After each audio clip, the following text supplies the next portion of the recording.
All right, I get what you're saying, but I really do not believe the Bills quarterback is an alien. Think about it, bro. Shows up in town, everybody loves him, has a certain glow about him. It's exactly like E.T. Listen, okay? I know you're desperate to pass the time, waiting for the ticket release of the world's largest startup competition, but you just gotta chill. Hey, give me this blanket. You had it last night. Folks, don't camp out, don't wait in the rain. Head over to 43north.org or social media and grab your tickets today. Get them before they're gone.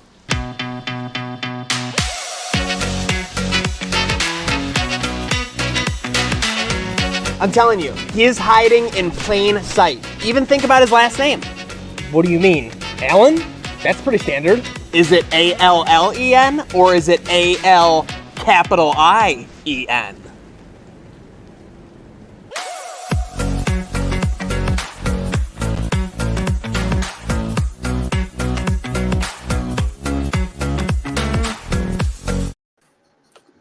What is up, everybody? Welcome back to the Triple H podcast. Happy Hour Hoops. And the NBA is back, boys.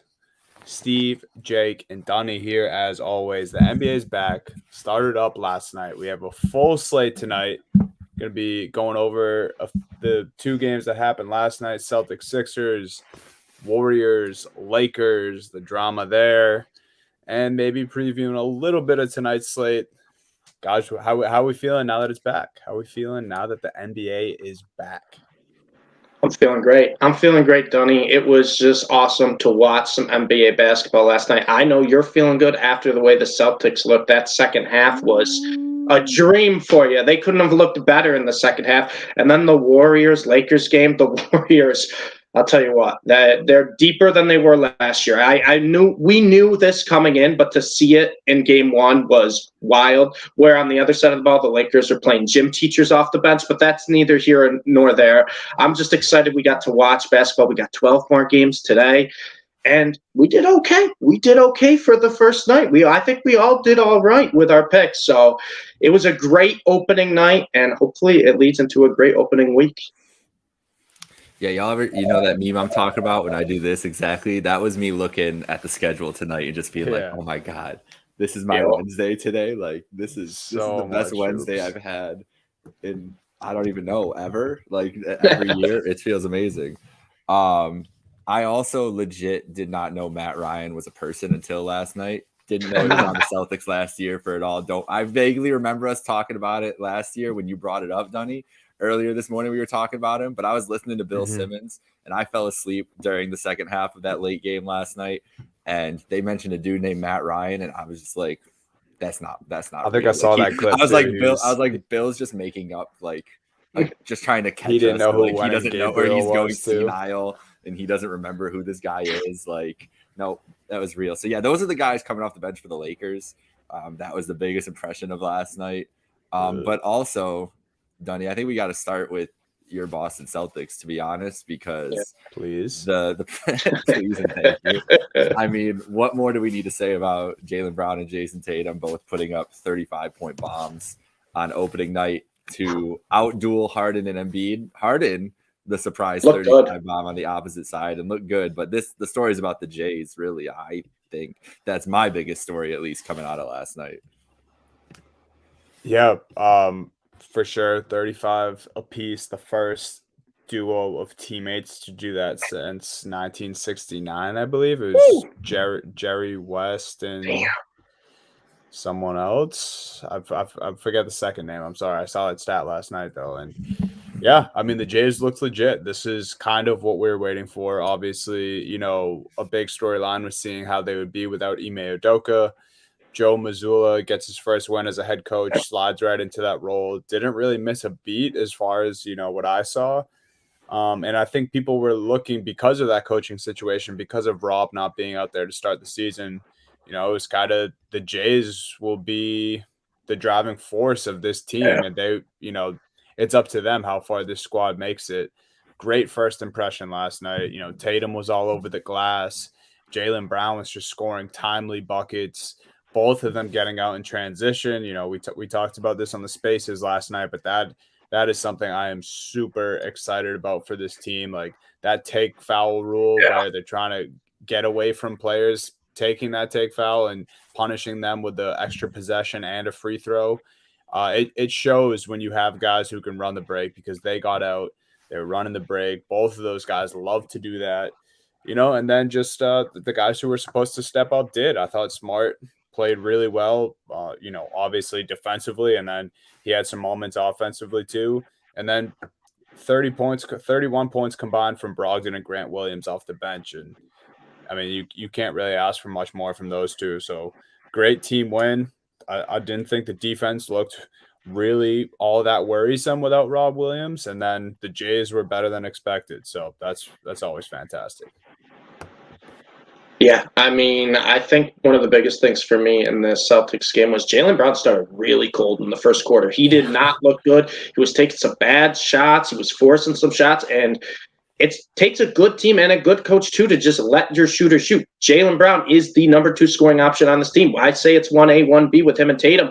And you could see the rest of that game, he was still taking those shots. He would take the shots when he's open. And that's a sign of a good player and a good team. And Jaylen Brown went from, I think he started the game, Donnie, 2 of 8. He finished 14 of 24. And what's crazy is they both scored 35. They didn't shoot that well from 3, either of them. Brown was 4 of 12, Tatum 2 of 7. It did not matter. They were attacking the basket. And one of the big pieces here, I think, that helped lead to their success, and we're going to be talking about this guy a lot this year, Malcolm Brogdon made such a huge impact already in the first game. We said this earlier this season, guys. If you hadn't respected Malcolm Brogdon, now you're going to this season, because he was kind of lost in Indiana, but he was a great player at Indiana. Just no one cared about him on the Pacers. Brogdon is going to be such a key role for this team, because he really is a true point guard who can come off the bench, and he's a great playmaker, but he can also score too. You can't leave Brogdon open. He will shoot the ball. He will be very good at driving to the lane, and when he was on the court with Tatum and Brown, he got them so many good open looks. Maybe not if he was just the main primary passer there, but just being able to space the floor and really another guy that defenders have to worry about on the court. I thought Brogdon had a great first game and really not a huge role, 24 minutes coming off the bench. But man, Donnie, I mean, as a Celtics fan, you have to be elated after seeing that. Both the Jays balled out, and Brogdon looked exactly how you wanted him to look. You picked him 6th man of the year for a reason. And I'll tell you what, after game 1, he looked like a 6th man of the year. Yeah, for sure, man. I thought I'm kind of speechless. Like I didn't really know what to expect last night, just because of all the things that have been laid out for us the last couple of weeks leading up to the season. Like drama city for the Celtics. Kind of found a way to put that behind us. Obviously not without some drama in the game, because we were playing the Sixers. There was the Joel Embiid, Marcus Smart scrum. I didn't think it would, have much weight, because it seemed to get settled pretty quickly. Smart picks up the tech, no ejections, no tech on Embiid. I don't know if you guys saw the post-game comments from Brown and Embiid, but kind of doubled down the toughness and like the whole feel for the Celtics team, that they're not going to let anyone else mess with them. Because I saw Jaylen Brown's comments first, and he was like, I basically ran up to Embiid and checked him because I didn't like the way he was throwing around his body. And I kind of just told him I'd had enough, and we're not putting up with that this year. Like, we're not letting teams mess with us, which was cool enough to hear. And then Smart took it a different direction and said he didn't get enough respect from the refs, especially for someone who's coming off a Defensive Player of the Year award. And I don't know, that you usually don't hear that like as an excuse, like you won DPOY, so you deserve more respect. But yeah. Jake, you're muted. Marcus just wanted to remind everybody. He was just like, guys, remember I won DPOY last year. Give me those calls. Which I think he does deserve more respect, but like weird, like, yeah, it was definitely a bit of a flex in there why he was explaining he deserves respect. But then at the end of his rant was like, I took exception to what Embiid did, whatever. He tried to break my arm, which I thought it was a little dirty, but I'm not calling for a suspension or anything. But then Smart ends it with, I could have cracked his head open, but I didn't. And that's the maturity of this team. Like I could have done something like that, but I didn't. And just kind of wild. I'm sure nothing will be made of this, and the next meeting will be completely all clean basketball between these two squads. But yeah, it wouldn't be opening night between Celtics and Sixers if we didn't have a little bit of drama. Smart getting his opinions out there. So yeah, I mean, fun game, big win. Storylines continue, and as much as it felt good to beat the Sixers and to watch my hometown team, the Celtics, do that last night, like you guys mentioned it briefly, like James Harden had a really good game. And and Tyrese Maxey is actually who I want to talk about. I want to get your guys' thoughts on Maxey because, in my opinion, he's a guy who needs to be even more involved in this offense because of what he was doing when Harden and/or Embiid wasn't in the game. Super inspiring if you're a Sixers fan or if you're a part of that organization. Go ahead, Jay. Yeah, I completely agree with you on that with Maxey. I think that's the best case scenario we're going to see from Harden. Opening night clearly was motivated to make a point. He's not going to be that motivated in 82 games throughout the season. Like he's just not. Like I don't think that's going to happen. And I think that this is about the peak of what you can expect unless he's turned back the clock a couple years, which maybe he has. Maybe I don't think it's out of the realm of possibility, but I'm still leaning towards this is like the best version of Harden is what we're going to see from last night. And Maxey's going to be the more consistent guy.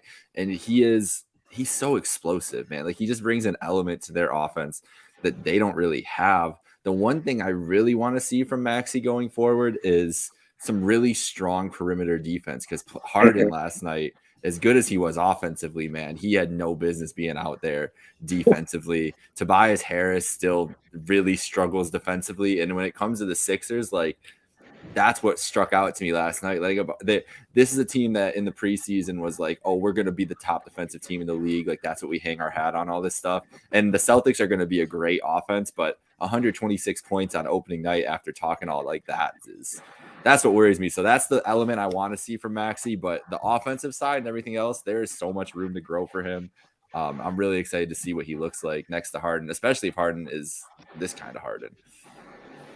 Yeah, I mean, Maxey, to me, he kind of looks like what the Kings want De'Aaron Fox to be, right? Someone who just explodes to the rim, a really quick guard where you think you have him covered, and then he blows right by you, and he can make the outside shot too. Tyrese Maxey's probably going to take another big step in his offensive game, and it's going to be a huge help for the Sixers because I don't think we're going to see 35 points out of Harden every single night. Like that's just the case. When Embiid's going to get double teamed, I think sometimes it's going to be Maxey who has to really take the role of trying to run the offense. And Maxey, we saw last year a little bit, would take the ball up the court, not necessarily when Harden was playing, but when Harden was out and be more of a point guard. It was kind of nice to see him be comfortable in just kind of a shooting role or just an offensive weapon. And I think Maxey can still add the playmaking to his game as well. We saw that last year when Harden was out and Maxey had to do that. He could.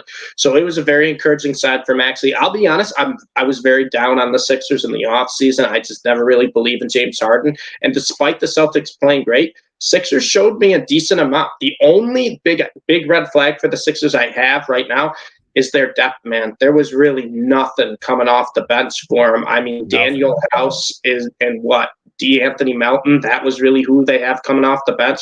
Harrell just looked lost out there.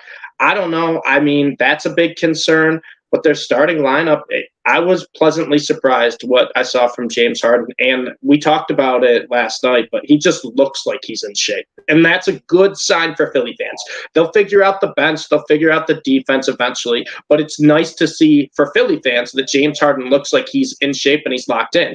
And I agree with you, Jake. I don't think he'll be locked in for 82 games this year. But to see that on opening night is not only good for Philly fans, but that also has to make Embiid feel good too, right? This is a guy that came over midway through the season last year. You know, you're not really sure how it really worked out. And then this year comes in locked into game one and plays one of the best games we've seen Harden play in a while. That has to really make Embiid feel good because he didn't really play too well offensively. He's obviously Joel Embiid. He's going to get his.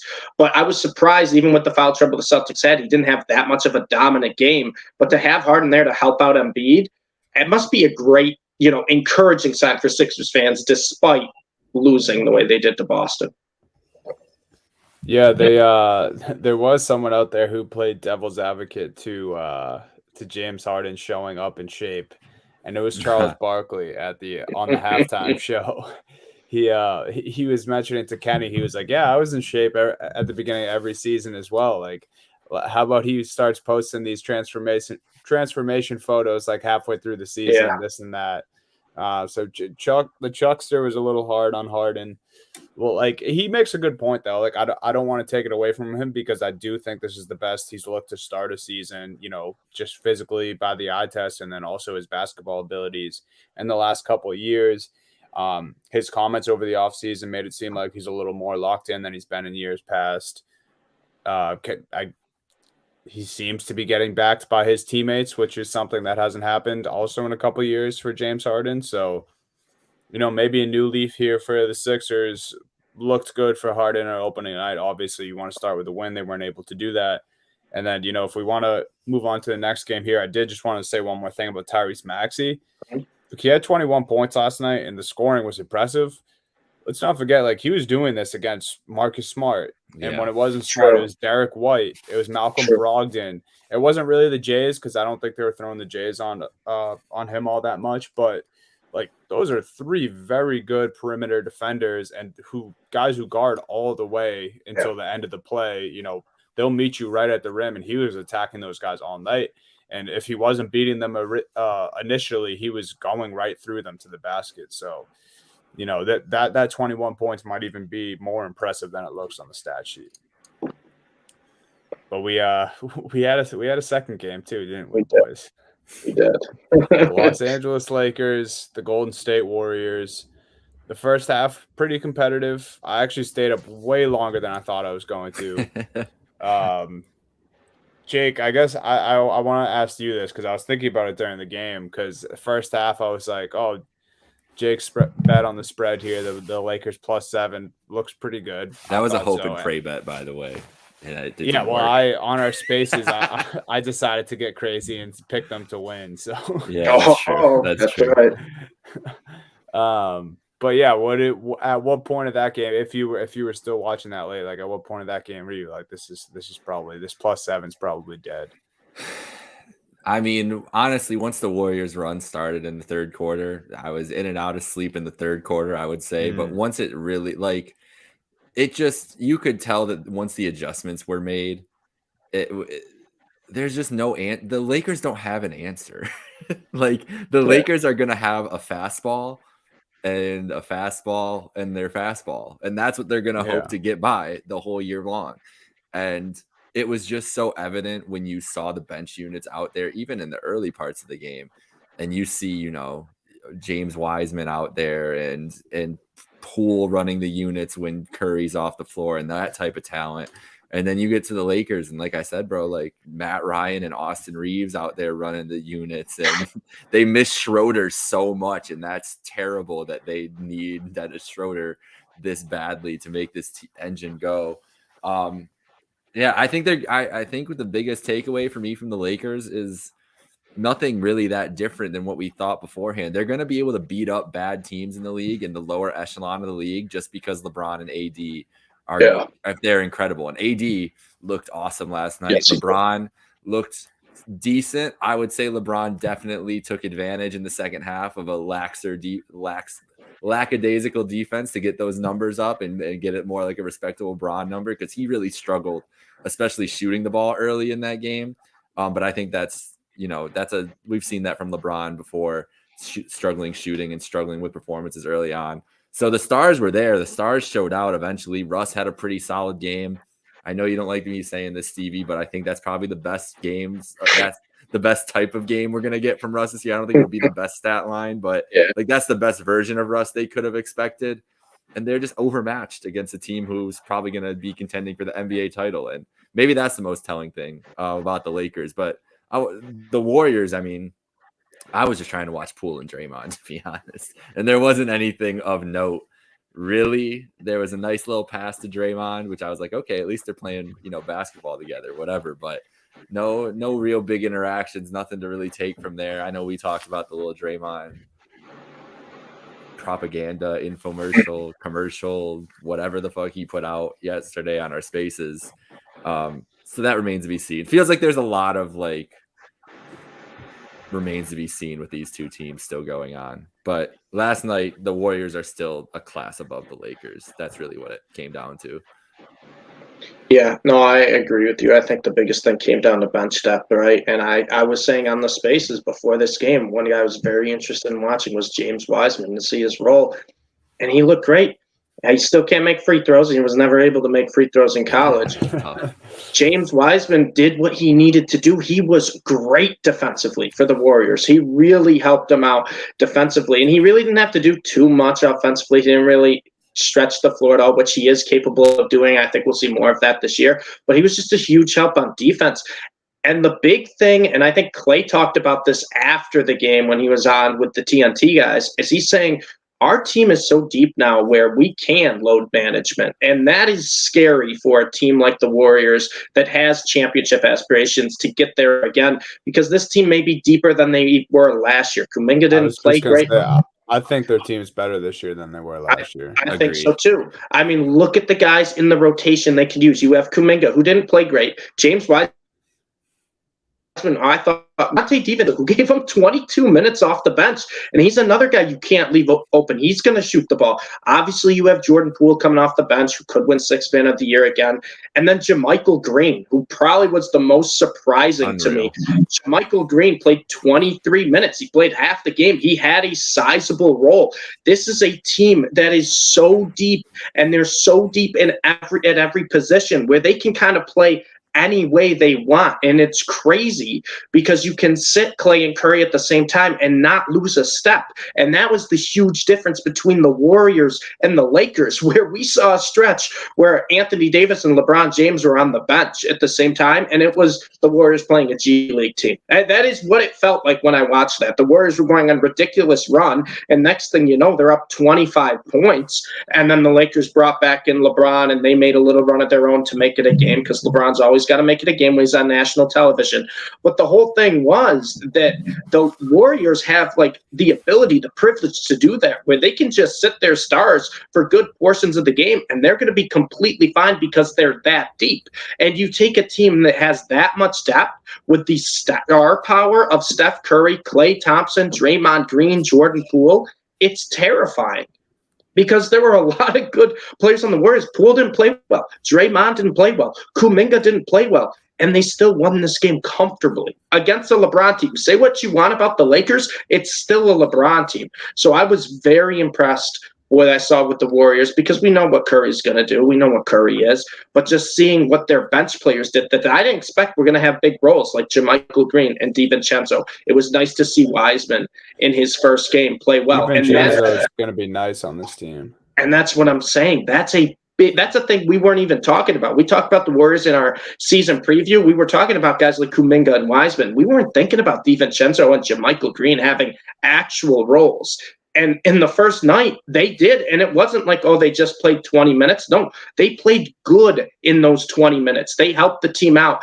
And that is terrifying for every other NBA team, because you're talking about the defending champs who may not only have gotten better, but deeper, which for a team that knows that the goal is not just to get to the playoffs, the goal is to win another one, that's terrifying.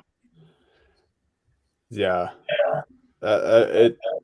It's a scary squad, man, and they find a way to do this. I like DiVincenzo on this squad because he kind of moves exactly like he's capable of doing the things that Jordan Poole and Steph do. Obviously, not to those guys' levels, but body type, the way he wants to play basketball, the way he can move without the ball, it just works. I watched him, Poole, and Steph on the court together at one point for a small period of time, and it was just they looked like an AAU squad that was just guaranteed to win the tournament that day. They were just having fun out there. The way they moved the ball, DiVincenzo fit right in with that group. On the other side, And we've been talking about this duo. We were wondering how it was going to go. The way this box score looks when you look at it, because you said Westbrook, he probably had one of his better games of the season, maybe already last night, right? 19, 11, and 3. He's pretty efficient for the most part. Pat Bev, 25 minutes, 3 points, 2 assists, 2 rebounds. I ask you guys, is it going to be possible for those two to have serviceable or like good/big nights on the same night? No. Because Nah. last night, first game, obviously, Jake, you called it. We're all going to have – everyone in the world is going to have first game overreactions about this first game last night in the West. Yeah. Warriors, Lakers. So let's start it here. It didn't look possible. Pat Bev was non-existent last night. I was talking with my buddy at work today, and we were both just like, yeah, Russ and Pat Bev, it ain't going to work. And who would have thought? Who would have thought that two guards who can't shoot from the outside at all would not work together on a team that lacks shooting more than anything in the world? It didn't make sense for them to trade. To go back a year, it didn't make sense for them to trade Russell Westbrook, but for Russell Westbrook, but it really didn't make sense for them to trade for Pat Beverly in this instance, unless Russell Westbrook is on the way out, which he isn't yet. So they're trying to make it look good. Did you hear Russ say that he thinks that his hamstring injury or whatever injury he went out with is because he got benched in the preseason game? He thinks that the bench minutes starting on the bench in that game allowed him to be injured in this game. He said that, like, I've done the same thing for the last 14 years. Yeah, like that. It threw off his routine, and I thought that was fake at first, bro. He's actively trying to get fired. Like, he is giving so many, like, we've heard about, all of you probably heard about quiet quitting and everything else. Like, Russ is literally like quiet quitting on the Lakers right now. And it's only going to be like, you can't say shit like that after. Like, and then you have the boss of the operation, LeBron, doing the opposite. He was just like, "Oh, well, we don't have shooters." Just flat out came out and said it. We are not constructed to have guys who shoot the ball. They were 10 of 40 last night? 10 of 40 from 3. 10 of 40. So they're taking them. At least they're taking them. 43s. I'll tell you that. They should be taking 43s a night. But I don't get it. And like I told you guys, like, this is something when LeBron came off the court, this does not even look like an NBA team. It's like, who's our primary ball handler here? It was bad. It was really bad. And if you're going to try to build a team around LeBron, I'll tell you the way not to do it. And it's the way the Lakers have been building their team. That's the way not to build a team around LeBron. You got to get him some depth off the bench. You got to get him scores. The only thing I will say, after missing all of last year, Kendrick Nunn did look good in the first game. And Kendrick Nunn could be a nice piece for them offensively. But other than that, like, I wasn't impressed by any of these role guys outside of LeBron, Anthony Davis, and Westbrook. Lonnie Walker didn't look good, and he started. Gabriel was bad. Why are you playing Matt Ryan? He can't even play quarterback. He's not going to be able to score basketball for you. It just was very upsetting to watch. Toscano Anderson looked awful too. Awful, dude. Yeah, I didn't have high hopes for him off the Warriors. He seemed like a guy that was not ready to leave the Warriors. Yeah, they were like Oakland native, and he just, every time he touched the ball, I was like, bro, he should just go home if he still has family in the area. There's a greater discussion to have about the Lakers team building since getting LeBron, but they thought they were getting PG or Kawhi. And then those two guys both went out to the other LA team. They must have dropped the ball on something, right? Because if you remember the Kawhi thing, it was like, oh, he's going to the Lakers, and then it was like 3 a.m. and he got traded, and then everything happened with Paul. Recently too, though, because. Right. But I think that was the answer, though. They were going to just sign another star and just have 3 superstars and be like, we don't care what the rest of the roster is around it. Yeah. Like, that's really the only thing I could think of, because otherwise, Steve, it's like they really did everything fucking backwards. And it's just because like, you guys were saying they're missing Dennis Schroeder tonight. Steve brought up how good Kendrick Nunn looked. It's like, are they really going to have a night where they play Westbrook, Beverly, Schroeder, and Nunn big minutes? Like, what? I mean, all those guys should be two of those guys should be filling up 4 of those guys' minutes, maybe even 1. yes. Like you don't want to be playing those guys. And to talk about Like their 4 bench, years man, ago would have been fucking incredible. Yeah. Would have been an electric guard depth. They'd be set. What's even crazier, you talk about the guards, Dunny, right? If Anthony Davis gets hurt or goes into foul trouble, who is their big man? They have nothing. Why is Dwight Howard not on their roster again? They have Chris Kamen's gonna come out of retirement. It's embarrassing. Like they can't afford to sit Anthony Davis because they have nothing down low. It's like, what do you guys do? And this team doesn't have any draft picks until like 2027, and they might trade that this year. Well, LeBron's leaving. Pippen Jr. got a bucket last night, so that's cool.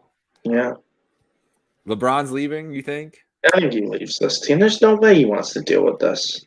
Well, maybe not this. He's not leaving this year, but I'm saying he's not staying with this team. No way. What are they gonna do? Like, how do they rebuild this roster? What assets do you have to trade? Whenever LeBron leaves, they're trading AD. Like, there's no way AD is on this team a day after LeBron's gone. Yeah, if LeBron leaves, it's a complete rebuild. And that's what I think the direction they're almost forced to go. Because if you're going to try to win now at the state the Western Conference is right now, what do you have? What assets can you even move to try to win now, to try to build your team? There's nothing. So was the bubble title worth it? Because they won a title with those two. A Mickey Mouse championship. Blow it up next year. Hey, listen, Jamal Murray says the purest basketball ever. Said the guy who had yeah, exactly. That's why, because he was the greatest bubble player ever. Of course, he's going to say it was the best basketball. Yeah. No, they got the championship, right? Some breaking news for tonight. If anyone's watching live, Miles Turner tweaked his ankle during warmups and will not play the season opener versus the Wizards. Dang. The tank has started already. Yeah. Or maybe he's on his way to LA and he had to get out tonight. So all right, as we're finishing up, let's give our picks then. Let's do it. I'm putting it up. This is what we got for the night. Oh, there we go. Dunny on the Mavericks at the Sun. I like that. I don't know how they're 4.5-point underdogs there against that mess of a team in Phoenix. Luka, baby. Ready. As you can see behind Steve's head, Luka Doncic gonna ball out tonight, according to Dunny. I've got New Orleans and Brooklyn over 230.5, which is admittedly a ridiculous number, but I don't think either of these teams can do anything to stop each other. And I'm really a lot of firepower. I'm really hoping Zion gets like 38 and 14 tonight, because who the fuck is gonna guard him on the Nets if he looks good? Ben Simmons. What? Well, who said what? Yeah, okay. Let's listen. I love my guy Ben Simmons, but Zion will eat him for lunch. And Stevie on the Grizzlies tonight. The Knicks, no love for the Knicks. Come on. Not tonight. Not tonight. It was a weird line to me, right? Because I don't know. I'm taking the home favorite. I feel like the Grizzlies are just going to kill them. They don't have Jaren Jackson, which I understand, and I understand that, like, the Knicks probably have the advantage down low. But I'm always on the side of, I think it's going to take a few games to kind of gel with new pieces, and obviously the Knicks getting Jalen Brunson, he's going to have a bigger role. We'll see what the role is for Obi Toppin and Randall. If it is really Randall's going to dominate minutes and Obi's going to play 10 minutes, or it's going to be closer to Obi Toppin getting more significant minutes. Either way, there's just too many interchanging pieces. And what I said, why I love the Grizzlies all this year, why I love them all year, they bring back the whole core. It's basically the same team coming back together, just getting better and playing together. I think that's going to be, especially at home, a good spot for them. And then you talk about the Nets having no one to stop Zion. Which guard of the Knicks can play defense against Ja? They don't have a defensive point guard. So that's kind of where I like the advantage for the Grizzlies there. Yeah, there's nobody. I can't even make a joke about somebody.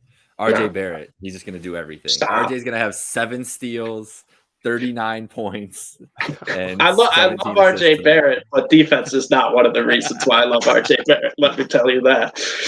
All right, Dunny, your pick's looking even better now here with your Miles Turner news, because someone's going to score some points for the Pacers. So Tyrese Halliburton should be a 20-point a game guy this year. So 15, that's a line to take advantage of, honestly. Yeah, I think I looked it up right before I made this my official prop for the day. His second half of the year, which was in Indiana last year, obviously, he was averaging nearly 18 points per game. I liked the 15.5. I think he's going to take a big leap. I almost took his points, rebounds, and assists at 29.5, honestly, but wanted to play it a little safer with the points. Love me some Tyrese Halliburton. Love that. My first homer pick of the year. Well, no, that's a lie. I picked LeBron and the Lakers yesterday. So I've done 3 of 4 homer picks so far. But Donovan Mitchell over 23.5. I think that he's going to come out as a man on a mission in his first game away from the Jazz and with the Cavs tonight. So I think 23.5 is pretty low. I know it's about his average and it's a pretty good spot, but I think that if any Cavs plays is Mitchell points and Garland assists to start the year and take advantage of that, because I think that's how they're gonna play this. And then Stevie picking Jalen Green, who would have thought? Who would have thought Steve picking Jalen Green over points? I think he was over 25 points, like 8 of his last 9 games last year or something like that. Wow. The big thing for me, the Rockets are playing the Hawks. The Hawks have 2 elite offensive guards in Murray and Trae Young, but they're the opposite on the defensive end. And the Rockets are just going to give the keys to Jalen Green and this team. I think he's going to shoot 25 attempts like per night. Like I just expect that from Jalen Green when you have a volume shooter like that. I really like Jalen Green. Jabari Smith is active. He's going to play. And KPJ as well. So that's going to take a little bit off of Jalen Green. I think Jalen Green has a huge night. And the Hawks, they're not going to have any trouble scoring the ball against the Rockets. Right. I think Sengun's probably going to start too, who probably can't defend anyone at this point. He's another just fun offensive kind of center. Probably hasn't developed any defense yet. I think the Hawks are going to score probably 120 plus in this game. And when the Hawks score, the game plays fast. It plays at a fast pace. So when you play at a fast pace, a lot more opportunities for the other side. It's game 1. Even if it's a blowout, I don't think the Rockets are going to sit anyone. So I think Jalen Green's just going to get a lot of volume tonight. So I like 22.5. There's a couple others I like too. Obviously, I'm a post. Probably a laundry list of like 15 props I'm on tonight because I love my props and I wanted to bring this up. I had to bring it up. I know I'm 0-1. I lost my prop with Jason Tatum assists. Al Horford sold the bag 3 times. Yep, that's right there. 0-1 on the screen. Yeah, I did go 6-1 last night, and of course, the one I put on the graphic is the one that loses. So we're diving right back again. I'm fine if I go like the 10-1 tonight. So be it. Jalen Green can score 2 points if I go 10-1. I don't care, but I'm still taking Jalen Green over 22.5. Have to do it, and I'll be watching all these games because I have 4 League Pass accounts. Same game. My same game parlay of the night is also a very homer-based pick, but it's that same Donovan Mitchell over Garland to get 6 assists, which is like minus 210. So they're giving you a lot of juice on that. I think he's set at 7.5 for his regular over under, or 6.5, whatever. I think 6 is easy. I don't know about 7, so I just took that. And then Jared Allen over 10.5 rebounds, which should be a lock for Jared Allen most nights, to be honest. So I gotta give you guys just a couple extra plays that I love. For the early games that's tipping in about 10 minutes, the Magic Pistons, first off, that is like my NBA Finals right now. Magic Pistons, 2 of my most exciting teams to watch. I'll be tuning into that game. But Franz Wagner over 14.5 points and over 4.5 rebounds. I think he's going to get big minutes. I know Paolo's in there, but I think they're going to make it work. And I think it's going to be we're going to see Wendell Carter and we're going to see Mo Bamba's minutes go down a little bit. I think Wagner is going to play a lot. He's going to be a big piece. And I think it's way too low. Wagner, 14.5 points, 4.5 rebounds. I mean, he balled out in the preseason. He was killing it at the end of last year. He had a great rookie year. Just no one talks about it because there's on the Magic and they were dumpster fire last year. But I think Wagner is going to have a big night tonight. Everyone's going to hype up all these rookies, right? But it takes a few games. It does take a few games for them to really get their footing at the NBA level. So I'll take the guys who have established themselves last year to have big nights tonight. Franz Wagner, love it for the 7 o'clock points, rebounds, and if you're feeling it, a little PRA, 22.5, little PRA, little points, rebounds, assists, a little 22.5 PRA. You could get that with just the points tonight. That's all I'm saying. Love that. I love that. I have one closing thought. No plays here for me, but Jake, it's about the game you took your over on there. The Pelicans Nets. A lot of storylines there, I think. Yeah. I think a lot of high-powered offensive guys, right? We have the Ben Simmons return. A lot of moving parts in that game. If we see an upset there, if we see New Orleans pull out a win against the Brooklyn Nets, do we see a similar overreaction like we saw from the media about the Los Angeles Lakers, and maybe some tempers or egos at the podium like we saw from Westbrook last night? LeBron, not that LeBron's was really tempers flaring. He was pretty collected when he was talking, but obviously bringing up their lack of shooting. Like, do we see something similar from Brooklyn if they lose this season opener here? I almost made my pick the Pelicans +3, so I kind of think they're gonna lose. I the almost season took opener that too, but then the money started going. I think it's down to 2.5. I think it's down. Yeah, it went down to 2.5. But I think it's possible for every Brooklyn Nets game this year when you got Kyrie Irving on this. I mean, how hilarious is that we finally confirmed we already knew that Shams has just been the Kyrie mouthpiece for the last 9 months. And then the only sit down interview Kyrie has done happens to be with Shams in some random abandoned room in New York City. I'm like, okay, yeah, whatever. But I think this situation is incredibly volatile still. I mean, the last thing we heard from KD, the biggest thing was that he admitted to wanting the coach and GM fired. And those guys are still working together. Usually that situation ends with somebody getting fired. So honestly, the guy that I'm looking out for on this team and the pressure I think is really on is Steve Nash, and kind of see how he is. I think he's a super collected dude. Like you mentioned with LeBron, I think he's going to be he's a smart basketball mind and can probably see the writing on the wall with the way this team has gone, with the chemistry and how important that is and everything else. We'll see what happens. I still think they're so talented that they might be able to figure it out and work through it, but I wouldn't bet on it. And I think that every post game for the Brooklyn Nets this year is probably must-watch TV. Yeah. I mean, you talk about it for the Pelicans Nets, but overall, guys, for an opening night, I know we had the opening night last night, but our opening night slate, we got some great matchups. Mavs, Suns, Luka's return to Phoenix after bouncing him last year as the 1 seed. I already said Magic, Pistons, right? A bunch of young teams we think are going to improve playing each other right off the bat. Jake, I know you touched on a little bit with your prop, but Cavs, Raptors, Evan Mobley, Scotty Barnes, 2 of the top rookies last year going at it in the first game. I mean, there's just a lot of enticing storylines tonight. Game returns.